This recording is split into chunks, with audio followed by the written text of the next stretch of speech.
Merci beaucoup, Pierre. Merci à vous, l'Église, de me recevoir. Je suis très, très heureux d'être avec vous et je sais que mon capital sympathie, normalement, devrait augmenter avec la phrase qui va suivre. C'est que je dois vous passer le bonjour, les salutations de Yvan et Solange Musard, que peut-être certains vous connaissez, ainsi que de Karine et Patrice qui m'ont dit si tu ne leur dis pas bonjour, Pascal, pardon, si tu ne leur dis pas bonjour de notre part, ça va mal se passer à ton retour. Donc voilà, c'est fait. Je suis à peu près certain qu'ils vont regarder la vidéo jusque-là, après ils vont couper, mais ils vont s'assurer que je bien transmis les salutations. Je viens de l'église Momentum à Bordeaux. Peut-être certains vous connaissez cette église. Et je vous transmets également des salutations qui vous touchent beaucoup moins, hein, puisque forcément il y a moins d'affect. Mais quand même, je vous transmets les salutations de l'église Momentum où je suis pasteur. Je suis heureux de pouvoir faire ce que je fais maintenant. Je ne suis plus en charge de responsabilités particulières. Je prêche là-bas, je fais de la musique. Je suis également musicien là-bas à l'église. Mais j'ai été, il y a à peu près 18 mois de ça, un peu plus, j'ai été libéré pour pouvoir sillonner la francophonie et porter le message, faire des réunions, des conférences d'hommes, des temps pour les hommes. Et je vis en ce moment l'accomplissement d'une parole prophétique. C'est bon de recevoir les paroles de Dieu et d'y entrer par la foi. Merci aux 8 personnes qui croient à ce que je dis en ce moment. J'ai bien fait de venir. Je vais changer le message, du coup je vais prêcher sur la foi. Euh, Je suis venu avec vous, donc votre pasteur le disait, avec 2 livres. Le premier, c'est Soyez des hommes. J'ai été touché par cette parole que Paul écrit aux Corinthiens quand il va leur dire Soyez des hommes. Est-ce qu'il y a des hommes dans ce lieu ce matin?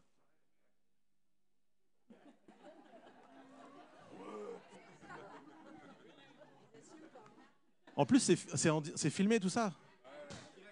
En direct? Pardon. Euh, j'ai reçu ce message percutant de la part de Dieu dans une semaine de jeûne et prière. Cette phrase m'a percuté. Paul dit Soyez des hommes. Et est-ce que je peux être plus un homme que ce que je suis biologiquement? Est-ce que c'est ça la pensée de Dieu? Et je sais que ce sont des questions ultra sensibles dans notre génération, questions d'identité, homme, femme. Et je crois que Dieu nous a créés avec une identité, mais je crois également que dans la pensée de Paul dans ce passage, ça va au-delà de l'identité biologique.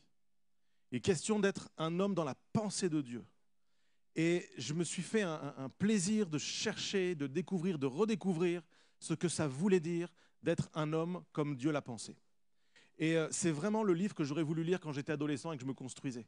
C'est le livre que j'aurais voulu lire quand je me suis marié, j'aurais été moins dur avec mon épouse. C'est le livre que j'aurais voulu lire avant d'avoir des enfants, avant de devenir papa. J'aurais été un papa moins dur et moins bête. Et je crois qu'en fait, il n'est jamais trop tard pour apprendre avec Dieu. Alors j'aimerais encourager tous les hommes à se procurer ce livre. Il est également dispo en livre audio sur une clé USB pour ceux qui n'aiment pas lire, ceux qui ont de la peine avec la lecture, ceux qui n'ont pas le temps de lire, etc., etc. Bref, messieurs, vous n'avez pas d'excuses. Et toutes les femmes disent, est-ce qu'il y a des femmes dans ce lieu? Tu sais Pierre, ça fait des années que je fais ça. Et ça fait des années que partout c'est pareil. Jusque à quand? Mesdames, vous devez lire ce livre. Oui. Non pas que je vous appelle à devenir des hommes. Mais peut-être vous en avez marié un, ou vous aimeriez en marier un. Peut-être vous en élevez un. Et je crois que pour comprendre, pour se comprendre, en fait, faut avoir certaines explications. Je suis l'homme que je suis par la grâce de Dieu, mais je suis l'homme que je suis également par la présence, la personnalité, la vie de mon épouse. Dans un contexte de perfection, je le partageais aux hommes hier, Dieu a dit qu'il n'était pas bon que l'homme soit seul, alors que tout était bon, et que l'homme était en parfaite communion avec Dieu, que la maladie, la mort, le péché n'existaient pas. Et il a choisi un être humain de sexe différent dans ce contexte. Mesdames, votre partition est magnifique. Il faut la jouer, et pour ça, je vous encourage également à lire ce livre. J'ai écrit un deuxième ouvrage qui s'intitule « Heureux l'homme » et je pense que l'on peut être heureux en 2021. C'est encore pire. 2 Amen. Heureux l'homme. C'est une déclaration que la Bible fait, heureux l'homme, et je pense que, sans trahir du tout la pensée de Dieu, heureuse la femme qui place en l'Éternel sa confiance. Je ne place pas ma confiance dans un système. Je ne place pas ma confiance dans des hommes politiques, des femmes politiques de droite, de gauche, du centre, des extrêmes, tout ce que vous voulez. Je ne place pas ma confiance dans un vaccin. Je ne place pas ma confiance dans l'absence de vaccin. Je ne place pas ma confiance dans les idées, bonnes ou mauvaises, sur lesquelles on peut débattre pendant des heures et des heures. Je place ma confiance en l'Éternel. Et c'est pour ça que je peux traverser la vie, les épreuves, ce qui m'arrive, avec la joie, avec de la certitude, que rien n'échappe au contrôle, au règne, à la souveraineté de Dieu. Ce qui me donne beaucoup de courage et de foi, c'est que pendant le déluge, la Bible nous dit que Dieu était sur son trône. Dieu ne chavire pas. Je veux rester accroché à celui qui est assis sur le trône. Amen. Donc toutes celles et tous ceux qui veulent marcher avec Dieu, qui se posent des questions, c'est comment dans mes choix de tous les jours, dans mes décisions, dans mes relations, dans ce qui m'arrive, dans les galères, comment je peux choisir, comment me comporter avec sagesse. Ces 52 proverbes qui nous aident à marcher avec sagesse. Si quelqu'un manque de sagesse, il peut la réclamer à Dieu. Si quelqu'un manque de sagesse, il peut me retrouver à la table et on prendra les commandes parce que c'est le dernier qui me reste. Et je prendrai les commandes et ils seront la semaine prochaine ici à votre disposition. Vous n'aurez qu'à les retirer. OK tout le monde ? Je ne suis pas seulement venu faire la promotion de livres et seulement vous donner les salutations de l'Église Momentum et de Yvan, Solange, Pascal et Karine, mais également pour vous porter le message de la parole de Dieu. Et j'aimerais avant ça, s'il vous plaît, simplement qu'on puisse courber la tête un instant et j'aimerais remettre ce temps entre les mains du Père. Seigneur, merci parce que tu es l'auteur, le centre, la raison de ce rassemblement. Si on t'enlève, ce moment n'a plus aucun sens, n'a plus de but. Seigneur, on veut focaliser notre attention maintenant sur toi, sur ce que tu veux nous communiquer. Nous voulons être à l'écoute, ne perdre aucune miette, afin de repartir de ce lieu, de ce moment, fortifié, enrichi, restauré, guéri, affermi, relevé. Nous anticipons, Seigneur, que tu vas agir, et par la foi, Seigneur, nous voulons te dire merci dans le nom puissant de Jésus-Christ de Nazareth. Amen. Amen. Vous est-il déjà arrivé de faire face à des situations où vous vous dites « je ne comprends pas ». Je ne comprends pas pourquoi ces choses arrivent. Je ne comprends pas pourquoi Dieu permet que je passe par ce chemin. Je ne comprends pas pourquoi les gens agissent, parlent, se comportent, réagissent de telle manière. Vous est-il déjà arrivé de vous dire « je ne comprends pas pourquoi dans l'Église, il se passe ce qui se passe ». Je suis un enfant de l'Église. J'ai grandi à l'Église. Et j'ai été béni par l'Église. Je le suis encore. J'aime l'Église. Je suis un amoureux de l'Église locale. Moi, je suis heureux d'être avec vous. J'aime visiter les églises. Je vois le royaume de Dieu se bâtir partout. Je vois des hommes, des femmes qui se donnent, qui se consacrent, qui servent, qui font des sacrifices, qui bâtissent, qui construisent, qui se donnent. Encore hier, je bénis Dieu pour les hommes qui ont organisé cette journée avec persévérance, qui veillent à tout, qui font tout ce qu'ils peuvent, qui se donnent. J'aime le peuple de Dieu qui se consacre. Et des fois, dans ce que je vois, je me dis, mais je ne comprends pas pourquoi Dieu permet ce qu'il permet dans ce que nous vivons. Ça me questionne. Je ne comprends pas. Certainement, comme moi, à l'heure des choix, des grandes décisions, vous posez des questions, vous vous remettez en question et vous essayez de comprendre. En tout cas, je veux le croire. Je veux prendre une bonne décision, je veux prendre une bonne direction. Et si vous ne le faites pas, il faut réfléchir. On a le droit de réfléchir avant d'agir. Et alors qu'on pèse le pour, le contre, qu'on prie Dieu, on cherche la face de Dieu, on veut faire les bons choix, on avance, et il arrive une catastrophe. Il arrive quelque chose, ça ne marche pas, ça ne se passe pas comme prévu. Nous arrive-t-il de dire « Jésus, je ne te comprends pas ». Ce n'est pas juste « je ne comprends pas ce qui arrive », je ne comprends pas les autres, c'est « Jésus, je ne te comprends pas ». Je ne comprends pas pourquoi tu permets que je passe par cette épreuve, par ce chemin, par cette difficulté, par cet échec. Je ne comprends pas. Il y a quelques années de ça, mon épouse est tombée enceinte et le gynécologue nous apprend quelques mois, c'était au tout début de la grossesse, que le cœur du bébé ne se développe pas correctement. Sur les deux ventricules, il y a un ventricule qui reste tout petit, atrophié, qui ne grandit pas. Et il nous dit avec un aplomb et une froideur terrible, faites-le partir, vous en ferez un autre. vous êtes jeune, il n'y a pas de problème. C'est comme ça. Et mon épouse, je me souviens, qui pose la question à ce gynécologue, mais attendez, vous nous dites que l'enfant peut mourir, mais est-ce que l'enfant peut vivre? Oui, il peut vivre, mais il peut surtout mourir. Et de lui répondre, oui, mais il peut vivre. En ce moment, cet enfant est vivant. Est-ce qu'il peut vivre ou pas? Oui, mais il peut surtout mourir. En fait, comme chacun d'entre nous, finalement. Et on est resté accroché au fait qu'il pouvait vivre. Mais dans mon cœur est rentrée l'idée que peut-être il aurait raison. Et si on l'écoutait, le sage de ce monde, celui qui sait, celui qui est expert sur la place, celui qui a des compétences que je n'ai pas, et si je l'écoutais lui? Et là, ton cœur, il est partagé, il y a quelque chose qui s'installe. Et je bénis Dieu pour l'Église, je bénis Dieu pour les hommes, les femmes, à qui on peut partager nos fardeaux, nos sujets, qui prient avec nous. Mais tu arrives dans ce moment de la réunion de prière où tu partages ton sujet dans les larmes et tu es confus et tu ne sais plus, et tu as beau être pasteur, ça ne veut plus rien dire à ce moment-là. Tu es juste un homme qui ne comprend pas pourquoi Jésus te fait passer par là. Tu le sers, tu donnes ta vie, tu es au taquet, tu fais tout, et tu ne comprends pas pourquoi Jésus permet ce qui arrive. Je bénis Dieu parce que l'histoire finit bien. Aujourd'hui, j'ai une jeune fille magnifique de 17 ans. Et je bénis Dieu parce que dans l'accouchement, son cœur s'est développé normalement et elle a vécu miraculeusement et tout s'est très bien passé. Et je connais aussi l'histoire qui finit mal. Nos meilleurs amis ont perdu un enfant dans le même genre de circonstances. Et je ne comprends pas pourquoi parfois Dieu te bénit, répond à tes prières, fait l'exaucement, le truc que tu soupires. Et pourquoi tes meilleurs amis passent par le même type de circonstances et Dieu reprend l'enfant. Je ne comprends pas.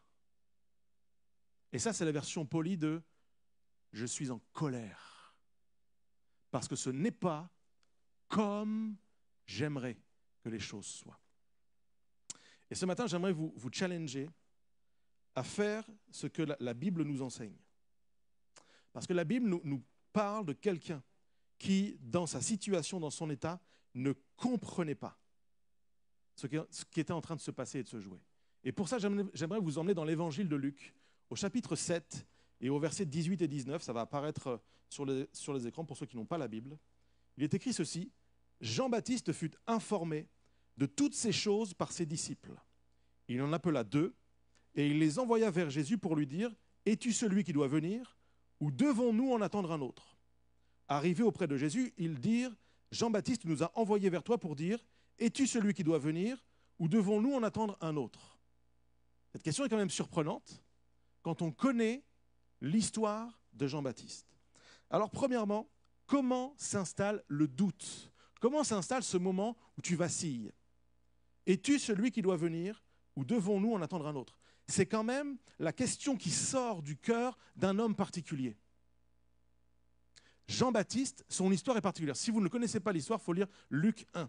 En fait, c'est super intéressant parce qu'à ce moment-là de l'histoire, Jean-Baptiste est dans une prison parce qu'il a dénoncé le péché, il a pris position pour Dieu, il a dit à quelqu'un: tu ne peux pas prendre cette femme-là, ce n'est pas correct, c'est la femme de ton frère, tu ne peux pas faire ça, c'est pas bien. Et à cause de sa prise de position pour les valeurs du royaume, au nom de Jésus, il se retrouve dans une prison.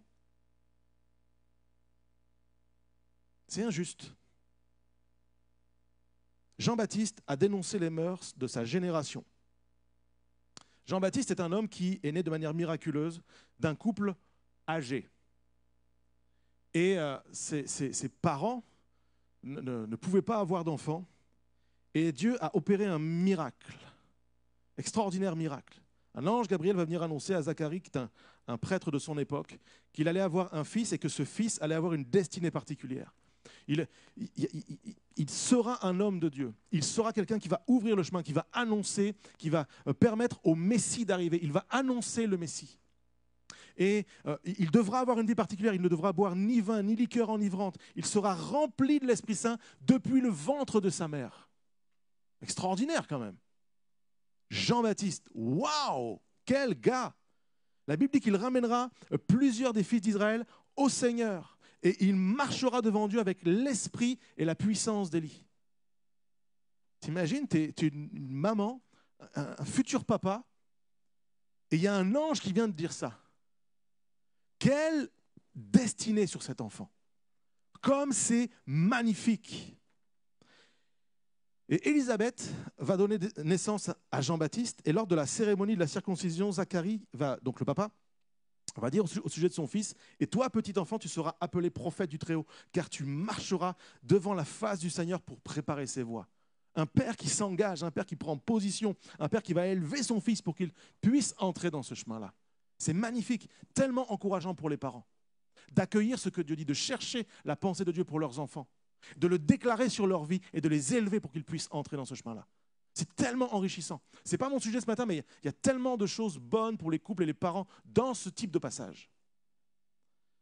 On sait également que Jean-Baptiste était de la famille de Jésus parce que Élisabeth et Marie étaient de la même famille. Et lorsque Marie portait Jésus dans son ventre, elle a visité Élisabeth et Jean-Baptiste a tressailli de joie au son de la voix de Marie. C'est fou quand même. Il y a un lien particulier entre ces deux gars-là. Je veux vraiment le dire parce qu'il ne faudrait pas que l'on ait un regard sur Jean-Baptiste qui soit erroné. Jean-Baptiste n'est pas un arrogant, jaloux, rageux du ministère et de la vie de Jésus-Christ. C'est dit. Ce n'est pas un commentateur de réseau social qui juste dénonce les choses, cherche le scandale, n'est pas d'accord, assis dans son fauteuil et ne bouge pas le petit doigt. Ce n'est pas ça, Jean-Baptiste. Jean-Baptiste, c'est un homme de Dieu. Il est sur le terrain, il prêche, il consacre sa vie. Depuis le ventre de sa mère, il est appelé à une mission. Il l'a comprise, il l'a saisie. Il vit différemment. Il paye le prix. Jean-Baptiste, c'est un gars qui paye le prix de la consécration. Il vit très simplement. Habillé en poil de chameau, mange des sauterelles et du miel sauvage. Il vit seul, reculé dans des contrées autour de la Judée, Jérusalem, tout ça. C'est bizarre comme vie. Ça ne fait pas rêver. C'est une vie de prophète. Le gars, il a le costume, il a tout, il a la vie. Il paye le prix. Il paye le prix. Sa vie est dure, il paye le prix. Et Jean-Baptiste est une figure connue dans sa génération. Parce qu'il ne laisse personne indifférent. Son message est puissant. Il va à l'encontre de tout ce qu'on entend. Il prend position. La Bible nous dit qu'on l'a lu. Ce sont des disciples à lui qui viennent voir Jésus. Il a des disciples. C'est un modèle pour sa génération. On vient le voir, on veut être formé par lui. Cet homme est extrêmement inspirant. Jean-Baptiste, c'est cet homme-là. C'est cet homme-là. Il a précédé Jésus dans le ministère et quelque part, je ne vais pas dire que Jésus lui doit quelque chose, mais il a ouvert le chemin pour Jésus. C'est particulier quand même. Jean-Baptiste a fait quelque chose de vraiment bon pour Jésus. Il a annoncé sa venue. Il a expliqué ce qui est en train de se passer. Ce n'est pas quelqu'un de jaloux. Je le redis, c'est un homme de terrain avec des responsabilités qui aime Dieu. Il est tout à fait respectable. Ses paroles sont dignes d'être reçues. Il fait un ministère qui a du poids et qui a du sens. Jean-Baptiste a donné sa vie pour Jésus et arrive le moment où, confiné dans sa prison, alors que les circonstances lui échappent complètement, alors qu'il va mourir à cause de sa vie consacrée, il se pose une question. Es-tu celui qui doit venir ? Comment, alors que depuis ma naissance, depuis le ventre de ma mère, je suis consacré, j'ai tout donné. Est-ce que je ne me serais pas trompé ? Est-ce que je n'aurais pas été trompé ? Est-ce que finalement, Jésus, le royaume de Dieu, ne serait pas une illusion, une chimère, un rêve? Est-ce que finalement, je ne devrais pas me tourner vers quelqu'un d'autre? Jean-Baptiste est criant d'authenticité, de vérité. Un homme qui, à un moment, ne peut plus contenir toutes les questions qui sont en lui. Il faut qu'il sache. Il faut qu'il sache. Et il ne peut pas aller jusque Jésus. Il va envoyer ses disciples. Il faut qu'il sache avant de mourir. Est-ce que j'ai eu tort? Est-ce que je me suis planté? Est-ce que toute ma vie, finalement, est à mettre à la poubelle? Est-ce que tout ce que j'ai cru, c'est à balancer parce que c'est juste une folie de croire que Jésus est celui que nous attendons, que Jésus est la réponse, que Jésus va changer vraiment quelque chose à notre monde, à nos circonstances? Est-ce que ce n'est pas une folie? Pouvez-vous imaginer dans quel état intérieur Jean-Baptiste se trouve? Il y a un décalage, il est trop grand. Et il y a un décalage parce qu'il y a un décalage entre Jean-Baptiste et Jésus. Voici la prédication de Jean-Baptiste. Luc 3. Espèce de vipère, qui vous a enseigné à fuir la colère de Dieu qui va se manifester? Montrez plutôt par vos actes que vous avez changé. Ne vous contentez pas de répéter en vous-même « Nous sommes les descendants d'Abraham ». Regardez ces pierres, je vous déclare que Dieu peut en faire des enfants d'Abraham. Attention, la hache est sur le point d'attaquer les arbres à la racine. Tout arbre qui ne porte pas de bons fruits sera coupé et jeté au feu. Verset 16. Alors il leur dit « Moi je vous baptise d'eau, mais il vient celui qui est plus puissant que moi. Et je ne suis pas digne de détacher la courroie de ses sandales. Lui, il vous baptisera de son Saint-Esprit et de feu. Il a sa pelle à la main. Et il nettoiera son aire de battage. Et il amassera le blé dans son grenier. Mais il brûlera la paille dans un feu qui ne s'éteint pas. » Soyez bénis. Bon dimanche.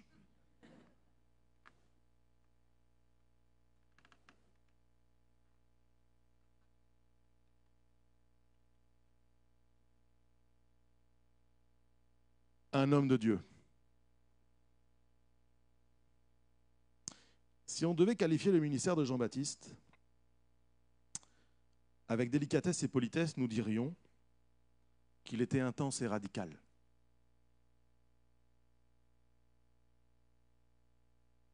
Il y a les pros et les antis.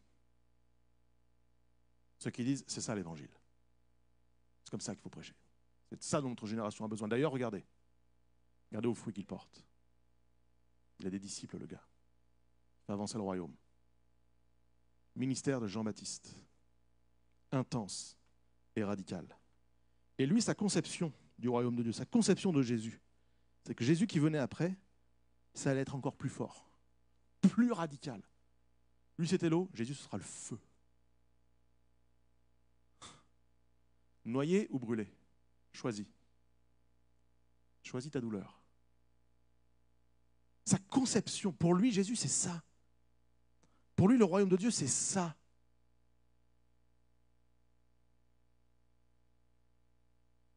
Et il entend dire, dans sa prison, que Jésus ne lapide pas les femmes adultères, qu'il change l'eau en vin, alors que lui ne boit ni vin ni boisson enivrante. Que Jésus mange avec des prostituées. Qu'il va à la rencontre des pécheurs. Il vit avec eux. Il fait grâce.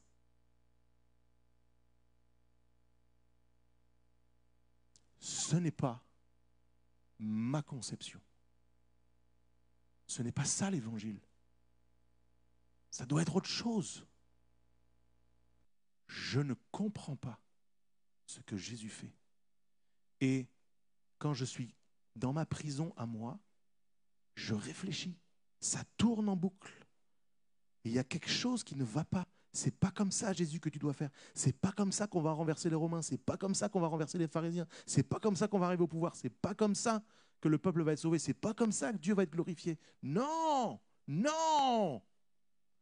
Es-tu vraiment celui qui doit venir? Ou doit-on en attendre un autre? Mes amis, on parle de Jean-Baptiste, mais est-ce qu'il n'y a pas des fois dans notre vie où on ressemble à Jean-Baptiste. Peut-être qu'on n'appelle pas les gens vipères et tout ça. Hein. J'espère. On n'ose pas. Mais est-ce qu'il n'y a pas des fois où on se dit, mais je suis à l'arrêt à cause du service, à cause de ma vie, à cause de l'appel de Dieu, j'ai tout fait bien, j'ai tout donné. Et Jésus n'est en tout cas pas au rendez-vous, comme je le pense, comme je l'aimerais. Jean-Baptiste a manifesté ça. Je ne comprends pas. Regardons, s'il vous plaît, la réponse de Jésus. Toujours dans l'évangile de Luc, chapitre 7, verset 21. Au moment où les disciples, arrivaient, Jésus guérit plusieurs personnes de diverses maladies et infirmités. Il délivra les gens qui étaient sous l'emprise d'esprits mauvais et il rendit la vue à plusieurs aveugles. Il répondit alors aux envoyés, « Retournez auprès de Jean-Baptiste et racontez-lui ce que vous avez vu et entendu. Les aveugles voient, les paralysés marchent, les lépreux sont guéris, les sourds entendent et les morts ressuscitent. » Heureux, cette phrase me perce le cœur. Pour moi, entre guillemets, c'est comme si cette phrase, quand je la prends au premier abord, première lecture, elle me met une baffe et je ne la comprends pas. Elle est en trop dans le texte. Heureux celui qui ne perdra pas la foi à cause de moi. Phrase de Jésus. Jésus dit, heureux celui qui ne perdra pas la foi à cause de moi. Non, Jésus, dis pas ça. Nous avons la foi grâce à toi. Jésus dit, heureux celui qui ne perdra pas la foi à cause de moi. Se peut-il que nous perdions la foi à cause de Jésus? Non, pasteur, dis pas ça, ça c'est trop violent, ça c'est pas bon. Non, je vais perdre la foi parce que à cause du péché, de la maladie, des choses vilaines, méchantes des gens autour de moi. Mais je ne peux pas perdre la foi à cause de toi. Jésus dit, heureux celui qui ne perdra pas la foi à cause de moi. Après le départ des messagers de Jean, Jésus saisit cette occasion pour parler de Jean à la foule. Qu'êtes-vous allé voir au désert? Un roseau agité çà et là par le vent? Qui donc êtes-vous allé voir? Un homme habillé avec élégance? Ceux qui portent des habits somptueux et qui vivent dans le luxe habitent les palais royaux. Mais qu'êtes-vous donc allé voir? Un prophète? Oui, je vous l'assure, et même bien plus qu'un prophète. Car c'est celui dont il est écrit, j'enverrai mon messager devant toi et il préparera le chemin. Je vous l'assure, parmi tous les hommes qui sont nés d'une femme, il n'y en a pas de plus grand que Jean. Et pourtant, le plus petit dans le royaume de Dieu est plus grand que lui. Tous les gens du peuple et tous les docteurs et tous les collecteurs d'impôts qui ont écouté le message de Jean se sont fait baptiser par lui et ont reconnu que Dieu est juste. Waouh, quel impact, quel message, quelle onction. Mais les pharisiens et les enseignants de la loi qui ont refusé de se faire baptiser par lui ont rejeté la volonté de Dieu à leur égard. À qui donc pourrais-je comparer les gens de notre temps? À qui ressemblent-ils?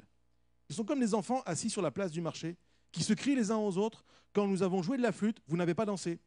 Quand nous avons chanté des airs de deuil, vous ne vous êtes pas mis à pleurer. En effet, Jean-Baptiste est venu, il ne mangeait pas de pain, il ne buvait pas de vin.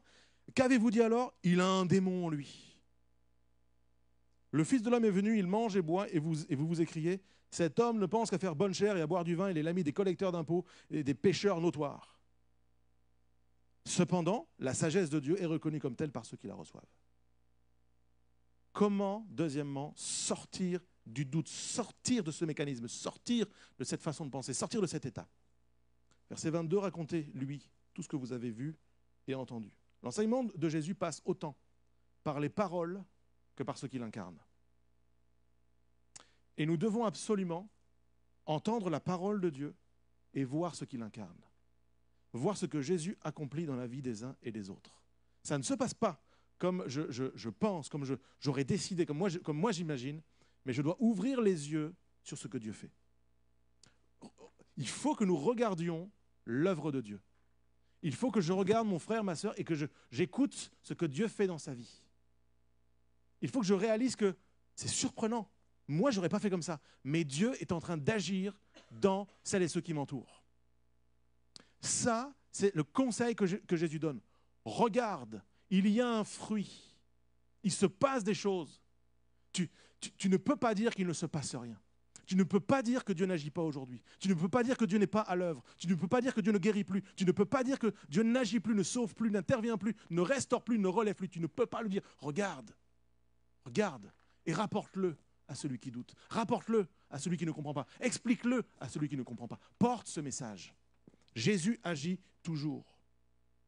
Jésus aurait pu dire, oh, oh, oh, oh, oh, oh, oh, oh. Hé, doucement, Jean-Baptiste. I am Jesus. Ministère international. Je viens sauver le monde. Je suis le Fils de Dieu. Le patron, c'est moi. Moi, je suis celui qui est. J'étais là avant toi, je serai là après toi. Alors, oh, doucement, petit homme. Souviens-toi, tu n'es pas digne de délier la courroie de mes souliers. Ce n'est pas l'attitude de Jésus. Jésus ne critique pas la façon de faire de Jean-Baptiste. Jésus n'éclate pas sur la place publique l'attitude de quelqu'un qui doute. Et ça doit vraiment nous encourager. Je peux douter de l'action de Dieu, je peux être mal à l'aise, je peux ne pas comprendre. Jésus ne vient pas me taper derrière la tête pour me dire « tu ne comprends rien, pauvre idiot ». Jésus, avec beaucoup d'amour et de pédagogie, dit « regarde, regarde ce que je fais. Considère le fruit. Vois ce qui prend place. C'est différent de ce que tu penses, c'est différent de ce que tu imagines. Ce n'est pas dans le timing que tu aimerais, mais regarde. Je suis toujours là. J'agis toujours, je fais toujours, j'accomplis toujours. » Jésus va mettre en évidence que le fruit, ce n'est pas la méthode. Il y a les méthodes, d'une personne à l'autre, des appels différents, des chemins différents. Mais le fruit vient de Dieu. Qu'importe ce que nous croyons, le fruit vient de Dieu. Deux appels, deux hommes différents, deux arrière-plans, deux promesses, deux perspectives, deux types de défis différents. Repentez-vous, race de vipères, venez à moi, vous tous qui êtes fatigués et chargés. C'est pas pareil. Ne touche ni vin ni boisson enivrante, change l'eau en vin. Ne fais pas la fête, porte des habits de deuil, vis dans le désert, fais la fête, vis en ville, participe aux réjouissances. Jésus dit, on l'a lu, puis je paraphrase, vous pensez que Jean-Baptiste a un démon en lui, et moi vous pensez que je pense qu'à faire la fête. En fait, ça va jamais, quoi. Et on peut se retrouver finalement comme ces gens sur les places, qui regardent les choses, qui prennent place. Puis on avait cette conclusion que, en fait, en vrai, ça va jamais. Avec l'un, c'est comme ça, avec l'autre, c'est comme ça va jamais. Moi, je voudrais que Dieu fasse comme ça. Moi, je voudrais que Dieu fasse comme ça. Moi, je pense que Dieu devrait faire comme ça. En fait, on joue de la flûte pour faire la fête. Personne danse. On chante le deuil. Personne prend le deuil. Quoi qu'on fasse, ça ne va pas. Je ne veux pas être l'accomplissement de cette parole de Jésus.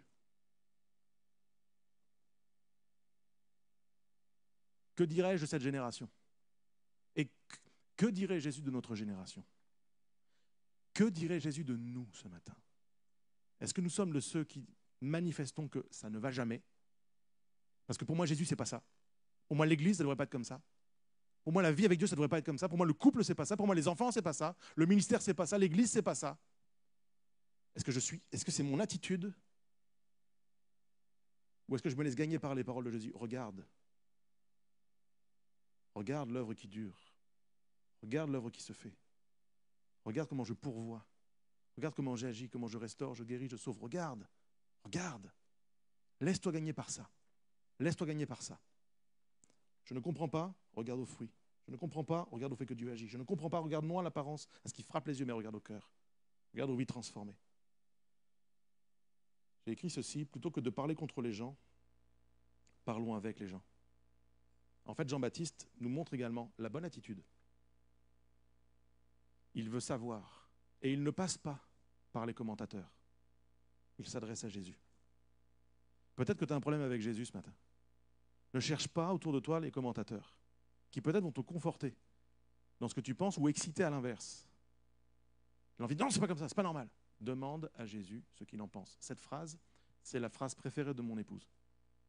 À chaque fois qu'on a une décision à prendre, qu'on veut faire un achat, qu'on veut aller quelque part, je parle d'un truc qui a de l'impact, je ne parle pas de est-ce qu'on mange ce midi ou pas. Vraiment quelque chose qui impacte notre vie, notre famille. Demande à Jésus ce qu'il en pense. Demande à Jésus ce qu'il en pense. Ne parle pas contre, parle avec. Ça change tout. Imagine dans un couple, on vit ça. Au lieu de parler contre notre époux, notre épouse, on parle avec. Imagine qu'avec nos enfants, au lieu de parler contre, on parle avec. Imagine que ton patron, au lieu de parler contre, tu parles avec. Imagine que les gens avec qui tu ne comprends pas, au lieu de parler contre, tu parles avec. Imagine qu'avec Jésus, tu parles avec. Tu as une chance de te laisser gagner et restaurer. Quand on ouvre les yeux sur l'action de Dieu, on voit ce que l'autre est, ce qu'il a de beau. Et c'est exactement l'attitude. En fait, Jésus fonctionne comme ça. Jésus ne critique pas qui est Jean-Baptiste. Au contraire, verset 28, je vous l'assure, parmi tous les hommes qui sont nés d'une femme, ça fait du monde quand même, il n'y en a pas de plus grand que Jean-Baptiste. Il rend hommage à celui qui ne comprend pas, qui émet des doutes. Jésus a honoré Jean-Baptiste, il a honoré l'homme, le ministère, qui pourtant était différent de lui. Il ne l'a pas rabaissé, il ne l'a pas critiqué, il n'a pas joué la comparaison. Jésus nous montre le chemin, Jésus est le chemin. Il répond aux questions avec lucidité, intégrité, transparence et honnêteté. Les questions qu'on lui pose, les questions qu'on fait monter jusqu'à lui. J'ai écrit ceci, je sors du doute quand je choisis non pas de m'interroger moi, mais d'interroger Jésus quant à ceux qui me posent question. J'aimerais qu'on puisse prendre ce réflexe, les amis, c'est tellement puissant quand on vacille sur notre axe, quand on n'est plus sûr de rien. Et si nous parlions avec Jésus, et si on allait chercher le conseil auprès de lui, et si on se laissait gagner par ses paroles à lui, plus qu'à ce qu'on entend de droite, de gauche, qui est surprenant, qui nous choque, à raison ou pas, si on parlait avec Jésus, pour savoir ce qu'il en est. Pendant que les musiciens s'approchent, j'aimerais terminer ce message, et avec ce principe que Jésus enseigne et qui est troublant, je vous l'ai dit tout à l'heure, heureux celui qui ne perdra pas la foi à cause de moi. Se pourrait-il que quelqu'un perde la foi à cause de Jésus? En quoi est-ce que cela nous alerte et doit éveiller notre conscience? En fait, toutes les fois, et je suis sûr que si je pouvais m'asseoir avec chacun de vous et je pouvais prendre votre témoignage, vous pourriez tous me dire, me confirmer ce que je vais dire là. Nous avons tous déjà été déçus par Jésus. Nous avons tous déjà douté de Jésus. Cette fois où tu as prié pour un travail et le travail n'est pas venu. Cette fois où tu as prié pour tes finances et les finances ne sont pas venues. Cette fois où tu as prié pour ta santé et la santé n'est pas venue. Cette fois où tu as prié pour ton conjoint et le conjoint jusqu'à aujourd'hui n'est pas venu. Cette fois où tu as prié pour tes enfants et les enfants ne sont pas venus. Pas des fois où tu as été déçu par Jésus.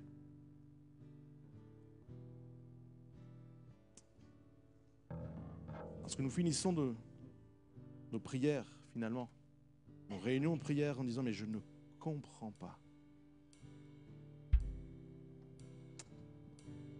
Ce n'est pas parce que je ne comprends pas ce que Jésus fait que ce qu'il fait est mauvais. Il ne m'appartient pas de juger l'œuvre de Dieu, mais de sonder Christ pour être éclairé, accueilli et convaincu par lui. Moi, je ne veux pas faire naufrage. Je ne veux pas perdre le bon dépôt.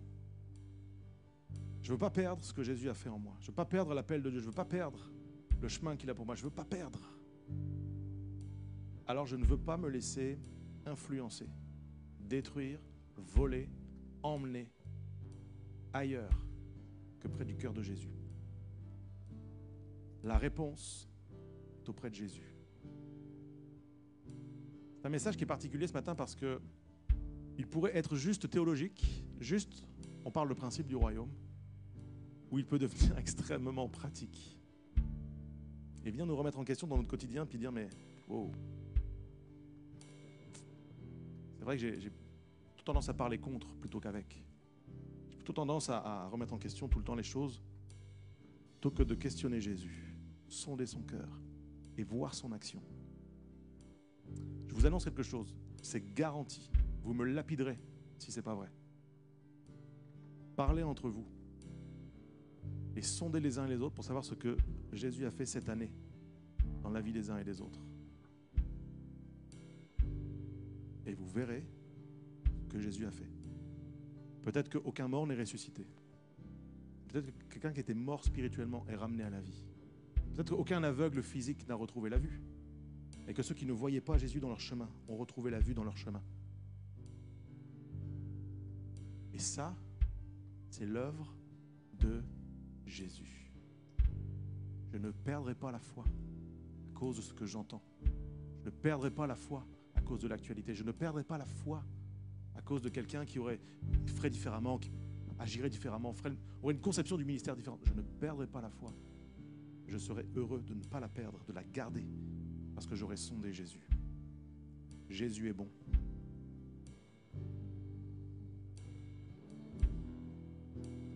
Même si je ne comprends pas, Jésus est bon. Même si je ne vois pas, Jésus est bon. Même si j'entends autre chose, Jésus est bon. Et je veux le déclarer à mon âme. Prendre position ou reprendre position. Je ne comprends pas, mais tu es bon. Je ne vois pas, mais tu es bon. Il y a toujours un chemin. Tu es surprenant. Je regarde aux fruits et je me souviens que tu es bon. Est-ce qu'on pourrait se lever ensemble pour terminer ce culte? Et est-ce qu'on pourrait, pour un instant, juste pencher la tête, fermer les yeux? Peut-être quelqu'un doit aujourd'hui juste demander pardon au Seigneur pour l'attitude, les pensées, les propos.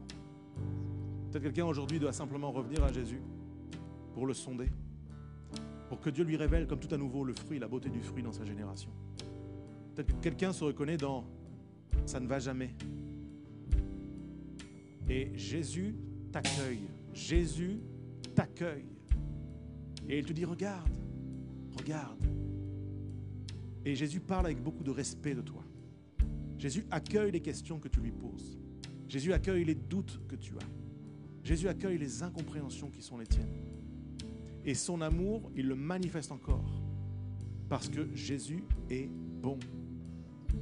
Père, je veux te prier pour les hommes et les femmes dans ce lieu ce matin, les jeunes gens, les jeunes filles, qui peut-être sont passés ou passent par un moment de doute, un moment d'incompréhension. Et merci parce que ce matin, tu souffles sur nos vies, Saint-Esprit, et tu nous ramènes près du cœur de Jésus pour déclarer ensemble que tu es bon. Seigneur, que qu'importe ce qui arrive, tu es bon. C'est pas comme je pense, mais tu es bon. Ça ne se passe pas comme j'aimerais, mais tu es bon. Et tu manifestes ta bonté pour l'Église. Et tu manifestes ta bonté dans nos vies. Et tu manifestes ta bonté dans nos familles. Et je veux le déclarer par la foi, tu es bon. Au fond de ma prison, tu es bon. Dans ce que je vis, dans la prise de position que j'ai pour toi, tu es bon. Et même si on m'ôte la vie, tu es bon. Parce que même si on m'ôte la vie, je retrouve celui qui est bon. Alors même si je doute, même si je suis éprouvé, même si je suis écrasé, tu es bon. Seigneur, merci pour ta bonté. Merci pour tes bontés qui se renouvellent chaque matin. Merci parce que tu es suffisant dans ma situation. Je viens, je reviens à toi. Je reste accroché à toi. Je ne perdrai pas la foi parce que tu es bon, Seigneur. Et je veux le déclarer ce matin par la foi. C'est dans le nom de Jésus Père que nous t'avons prié. Et que l'Église qui le croit dise Amen et Amen et applaudisse celui qui est l'auteur, le rémunérateur de la foi. Et chantons ensemble que Dieu est bon. On déclare avec foi avec nous, s'il te plaît. Tu es bon, bon, bon. Tu es bon. Déclare-le avec foi ce matin. Oh, je veux t'entendre. Dis à Jésus qu'il est bon. Tu es bon, bon, oh, tu es bon, tu es bon. On fait monter ta louange vers ton Dieu. Oh, tu es bon, bon, bon. Jamais tu ne nous abandonneras, Seigneur, et on veut le déclarer. Jamais tu vas nous abandonner. Même si nous doutons, tu ne nous abandonnes pas. Même si on fait fausse route, tu ne nous abandonnes pas. Seigneur, parce que tu es bon. Jamais tu ne nous abandonnes. Est-ce qu'on peut le dire ensemble? Jamais. Ne m'abandonnera, ne m'abandonnera jamais. Tu ne m'abandonneras, ne m'abandonneras jamais. Non. Tu ne m'abandonneras, ne m'abandonneras jamais. Tu ne m'abandonneras, ne m'abandonneras jamais.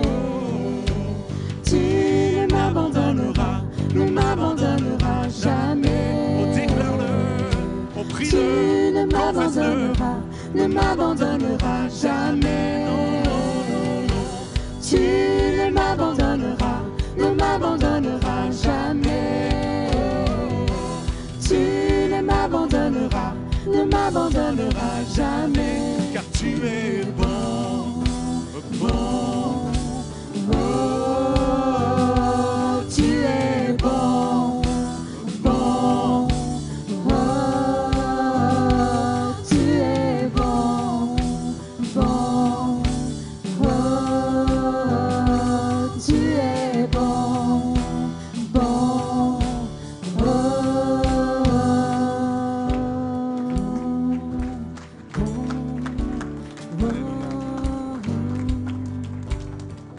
Amen. Le Seigneur est bon. J'espère que vous avez été bénis ce matin, encouragés, fortifiés. Je vous souhaite un bon dimanche, bonne fin de week-end, que le Seigneur vous bénisse et à très vite.